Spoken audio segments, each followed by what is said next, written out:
بسم اللہ الرحمن الرحیم۔ آج سے ہم ایک نئی سیریز کا آغاز کر رہے ہیں جو تغلق خاندان کے بارے میں ہوگی۔ آج اس کی پہلی قسط ہے اور اس میں ہم سلطان محمد تغلق کے بارے میں بات کریں گے، وہ شہزادہ جسے دنیا سمجھ نہ سکی۔ تاریخ میں کچھ حکمران ایسے گزرے ہیں جنہیں لوگ ظالم کہتے ہیں، کچھ کو فاتح اور کچھ کو عادل، مگر ایک سلطان ایسا بھی گزرا جسے بعض مورخین اپنے زمانے کا سب سے ذہین انسان کہتے ہیں، جبکہ بعض اسے تاریخ کا سب سے ناکام حکمران قرار دیتے ہیں۔ سوچئے، ایک ایسا بادشاہ جو فلسفہ جانتا ہو، ریاضی کا ماہر ہو، طب سے واقف ہو، کئی زبانیں جانتا ہو، بہترین سپہ سالار بھی ہو، پھر بھی اس کی حکومت مسلسل بغاوتوں اور ناکامیوں کی علامت کیوں بن گئی؟ یہ ہے محمد بن تغلق کی حیران کن کہانی۔ 1325 دہلی سلطنت اپنے عروج پر تھی۔ سلطان غیاث الدین تغلق انتقال کر چکا تھا۔ شاہی دربار میں خاموشی تھی۔ تمام امیر، جنرل، قاضی اور علماء ایک نئے سلطان کے انتظار میں کھڑے تھے۔ آہستہ آہستہ ایک نوجوان شہزادہ آگے بڑھا۔ اس کے چہرے پر اعتماد تھا، آنکھوں میں خواب تھے اور ذہن میں ایسے منصوبے جن کے بارے میں اس زمانے کا کوئی حکمران سوچ بھی نہیں سکتا تھا۔ وہ تھا محمد بن تغلق۔ اسی لمحے دہلی کی تقدیر بدلنے والی تھی۔ ایک عام شہزادہ نہیں، محمد بن تغلق بچپن ہی سے دوسروں سے مختلف تھا۔ جب دوسرے شہزادے گھڑ سواری اور شکار میں مصروف رہتے، محمد کتابوں میں کھویا رہتا۔ وہ صرف قرآن ہی نہیں پڑھتا تھا، بلکہ فلسفہ بھی، منطق بھی، ریاضی بھی، طب بھی، فلکیات بھی۔ اسے عربی اور فارسی پر مکمل عبور حاصل تھا۔ اس کے اساتذہ کہتے تھے، یہ لڑکا صرف سلطان نہیں بنے گا، یہ ایک عالم بھی ہوگا۔ مگر صرف عالم نہیں۔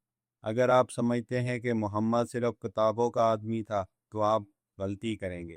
وہ بہترین گھڑ سوار بھی تھا، ماہر تیر انداز بھی، اور میدان جنگ میں نہایت بہادر سپاہی بھی۔ اس نے اپنے والد کے ساتھ کئی فوجی مہمات میں حصہ لیا۔ وہ جانتا تھا کہ سلطنت صرف علم سے نہیں، طاقت سے بھی چلتی ہے۔ ایک مختلف سوچ۔ محمد بن تغلق کی سب سے بڑی خوبی اور شاید سب سے بڑی کمزوری یہ تھی کہ وہ عام لوگوں کی طرح نہیں سوچتا تھا۔ اگر کسی مسئلے کا ایک روایتی حل ہوتا تو وہ دوسرا راستہ تلاش کرتا۔ وہ ہمیشہ نئے تجربات کرنا چاہتا تھا۔ اس کا یقین تھا کہ اگر سلطنت کو عظیم بنانا ہے تو پرانے طریقے بدلنے ہوں گے۔ یہ سوچ بہت انقلابی تھی، لیکن ہر انقلابی خیال کامیاب نہیں ہوتا۔ تخت نشینی۔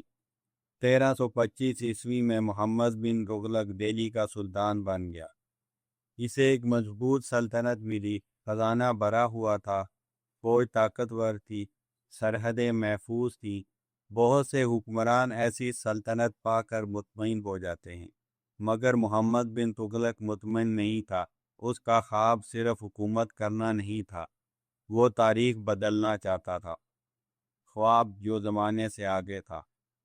کہا جاتا ہے، ایک رات وہ محل کی چھت پر کھڑا آسمان کو دیکھ رہا تھا۔ اس نے اپنے قریبی ساتھی سے کہا، میں ایسی سلطنت بنانا چاہتا ہوں جس کی مثال دنیا میں نہ ہو۔ اس کے ذہن میں ایک کے بعد ایک منصوبے جنم لے رہے تھے۔